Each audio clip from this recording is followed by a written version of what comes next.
العلم هو النور الهادي والمفتاح لكل الخير من يريد الله به خيرا. بسم اللہ الرحمن الرحیم. الحمد للہ رب العالمین. الحمد للہ حمدا کثیرا طیبا مبارکا فیہ.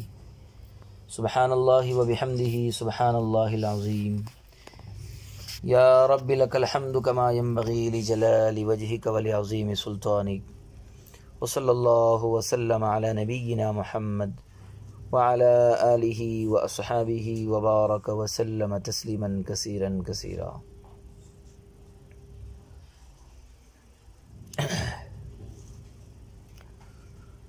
كآية السارقة في حق الطرار والنباش، فإن قوله تعالى السارق والسارقة فاقطعوا أيديهما ظاهر في حق وجوب قطع اليد لكل سارق، خفي في حق الطرار والنباش لأنهما اختصا باسم آخر غير السارق في عرف أهل اللسان. فتأملنا فوجدنا أن اختصاص الطرار باسم آخر لأجل زيادة معنى السرقة، إذ السرقة هو أخذ مال محرم خفية وهو يسرق ممن هو يقظان قاصد لحفظ المال، يضرب بضرب غفلة وفترة تعتريه. واختصاص النباش به لأجل نقصان معنى السرقة لأنه يسرق من الموت الذي هو غير قاصد للحفظ، فعدينا حكم القطع إلى الطرار لأجل الزيادة فيه بدلالة النص، ولم نعد إلى النباش لأجل النقصان فيه. ولو كان القبر في بيت مقفل قيل لا يقطع النباش لما ذكرنا، وقيل يقطع لوجود الحرز بالمكان وإن لم يوجد بالحافظ، وهذا كله عندنا. وقال أبو يوسف والشافعي يقطع النباش على كل حال لقوله من نبش قطعناه. قلنا هو محمول على السياسة لما روي أنه لا قطع على المختفي وهو النباش بلغة أهل المدینہ. جیسے آیت سرقہ جیب کترے اور کفن چور کے بارے میں خفی ہے. آیت سرقہ جیب کترے اور کفن چور کے بارے میں خفی ہے، اس لیے کہ باری تعالیٰ کا قول السارق والسارقۃ فاقطعوا ایدیہما ہر سارق کے ہاتھ کاٹنے کے واجب ہونے کے بارے میں ظاہر ہے، اور جیب کترے اور کفن چور کے بارے میں خفی ہے، اس لیے کہ یہ دونوں اہل زبان کے عرف میں سارق کے علاوہ دوسرے نام کے ساتھ مخصوص ہیں.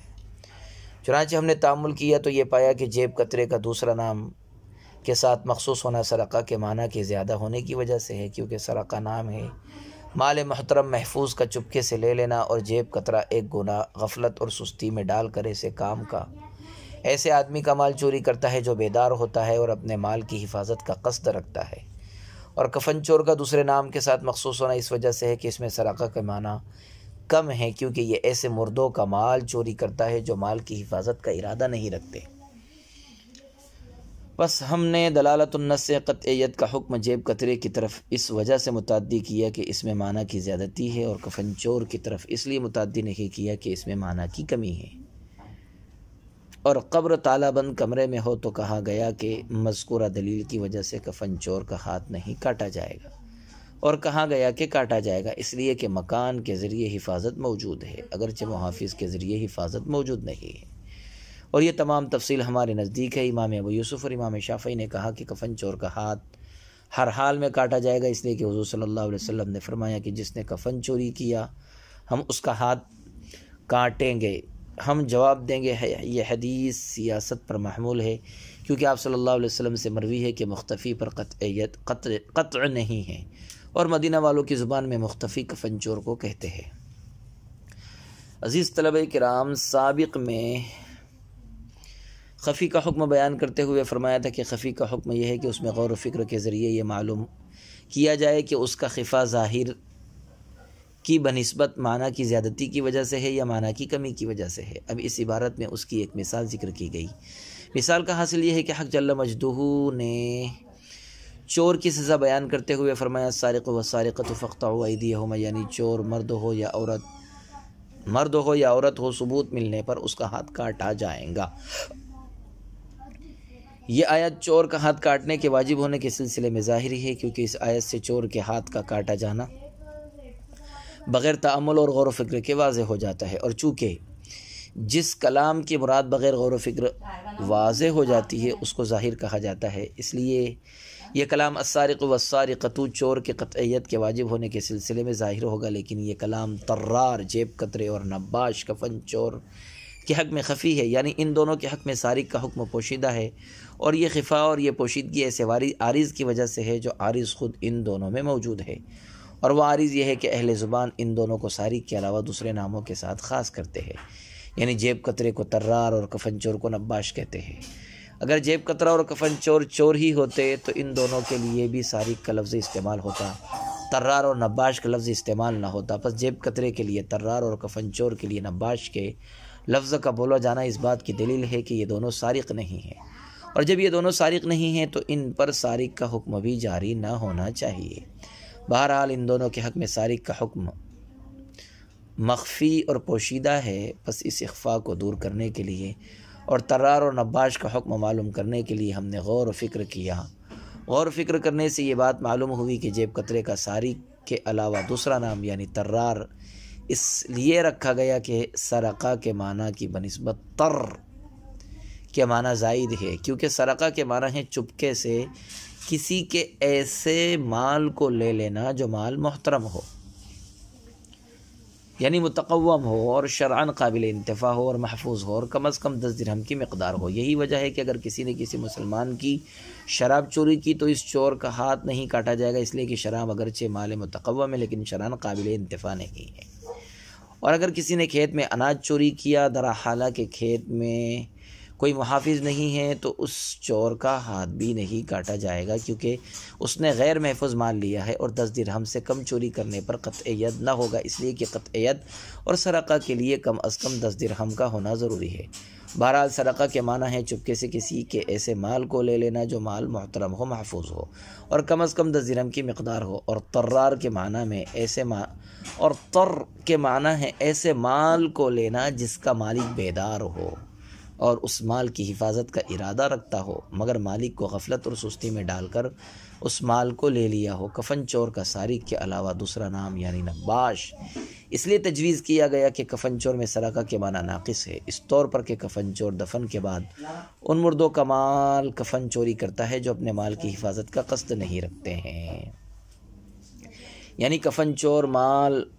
غیر محفوظ کو لیتا ہے اور سارق مال محفوظ کو لیتا ہے، اور مال غیر محفوظ کو لینا مال محفوظ لینے کی بنسبت چونکہ کمتر ہے، اس لیے نباش کے معنی سارق کے معنی کی بنسبت ناقص اور کمتر ہو گئے۔ بہرحال یہ بات ثابت ہو گئی کہ طرار جیب کترے کے معنی سارق کے معنی سے زائد اور نباش کے معنی سارق کے معنی سے ناقص ہے، پس طرار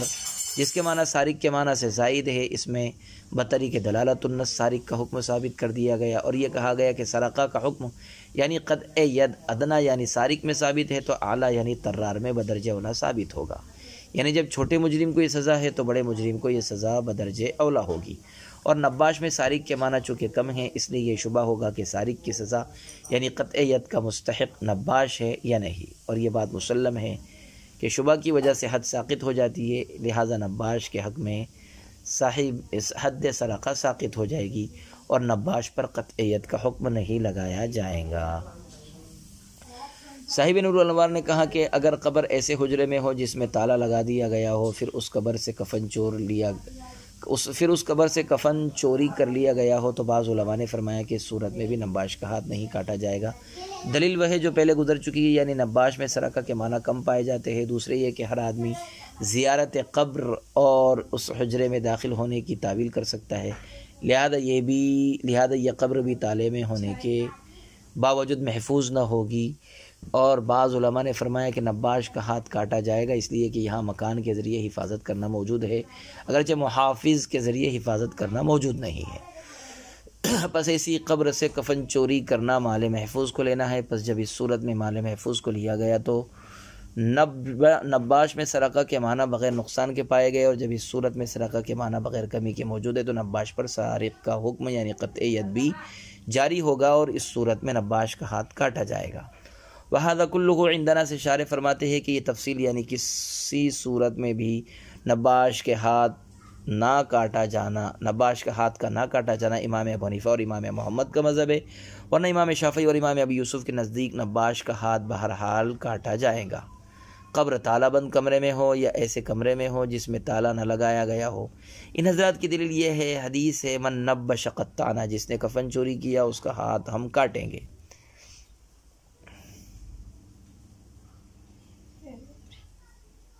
اور امام شعبی سے مروی ہے کہ ان دونوں نے فرمایا یقطع سارق امواتنا کا سارق احیائنا، ہمارے مردوں کی چوری کرنے والے کا ہاتھ اسی طرح کاٹا جائے گا جس طرح ہمارے زندوں کی چوری کرنے والے کا ہاتھ کاٹا جاتا ہے۔ اس سے بھی نباش کے ہاتھ کا کاٹا جانا ثابت ہوتا ہے۔ حجاج کہتے ہیں کہ میں نے عطاء نباش کے بارے میں دریافت کیا تو انہوں نے فرمایا یقطع، اس کا ہاتھ کاٹا جائے گا۔ اور مصنف عبد الرزاق میں یہ بھی ہے کہ حضرت عمر رضی اللہ عنہ نے یمن میں مقیم اپنے عامل کو لکھا کہ ایسی قوم کے ہاتھ کاٹے جائے جو قبروں کو کھود کر کفن چوری کرتے ہیں۔ اس فرمان سے بھی نباش کے ہاتھ کا کاٹا جانا ثابت ہے۔ ہماری طرف سے جواب یہ ہے کہ اوپر والی حدیث غیر مرفوع ہے، اور بعض نے کہا کہ منکر ہے، اور منکر اور غیر مرفوع روایت سے استدلال کرنا کمزور ہوتا ہے، لہذا اس روایت سے استدلال کرنا کمزور بلکہ غیر صحیح ہے۔ دوسرا جواب یہ ہے کہ مذکورہ تمام آثار و اقوال کو سیاست پر محمول کیا جائے گا، یعنی انتظامی مصلحت کے پیش نظر نباش کے قطعیت کا حکم دیا گیا ہے، اور وجہ اس کی یہ ہے کہ اللہ کے رسول صلی اللہ علیہ وسلم نے فرمایا لا قطع علی المختفی، اور اہل مدینہ کی زبان میں مختفی نباش کو کہتے ہیں، یعنی نباش پر قطعیت نہیں۔ بس اس حدیث سے قطعیت کا نہ ہونا ثابت ہے۔ اب تطبیق کرنے کے لیے یہی کہا جائے گا کہ قطعیت والی روایات سیاست پر محمول ہے۔ واللہ اعلم بالصواب۔ وصلی اللہ وسلم علی نبینا محمد وعلی آلہ وصحبہ وبارک وسلم تسلیما کثیرا کثیرا۔ السلام عليكم، لا تنسوا الاعجاب بالفيديو والاشتراك في القناة تشجيعا لنا لنستمر بنشر المزيد إن شاء الله.